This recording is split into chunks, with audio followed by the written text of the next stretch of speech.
Video बघितल्यावरती कळतं. आणि नंतर कोणता दबाव, काय देवाणघेवाण झाली, मी त्याच गावातला आहे. ज्या गावच्या बुरी त्याच गावच्या बाबळी. अजून काय समोर आणलं तर विधानसभा अध्यक्षांना राजीनामा द्यावा लागेल, एवढं सांगतो.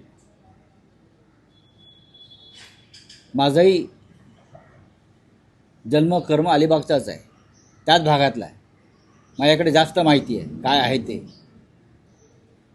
क्वालिटी काउन्सिल ऑफ इंडियाचे जे चेअरमन आहेत जिग्सा शहा, बरं का, QCI म्हणतात त्याला, गुजरातचे. त्यांनी अलिबागमध्ये किती एकर जमीन अलीकडच्या काळात खरेदी केली आहे जिग्सा शहानी, आणि त्याची दलाली कोण करत होतं, अख्खा अलिबाग हे गुजरात लॉबीच्या ताब्यात द्यायचं सूत्र कोण हलवत आहे, माझं तोंड उघडायला लावू नका. मी एक नाव घेतलेलं आहे, जिग्सा शहा, QCIचा चेअरमन आहे, अहमदाबादचा आहे, अमित शहाचा आणि जय शहाचा खास माणूस आहे. कळलं का? हां, तर ते कोणी त्या व्हिडिओवरून स्पष्ट दिसतंय काय आहे ते. का भांडण मिटवायला गेले होते काय? आधीचा व्हिडिओ थोडा कट झाला ना, तर पहिली कानफडात कोणाच्या पडलेली आहे तिथे, त्या बाईची, त्या महिलेची,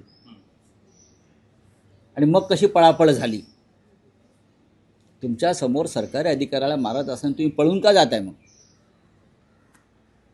एका मोजणी अधिकाऱ्यावरती ते शेतकरी कुटुंब हल्ला का करताय, आणि तुमच्याशी त्यांची बोलण्याची टोन काय आहे? नीट ऐका. आधीचा अर्धा सेकंदाचा व्हिडिओ काय आहे आणि कोणाला बसली आहे तिथे, आधी सुरुवात. मी काय म्हणालो?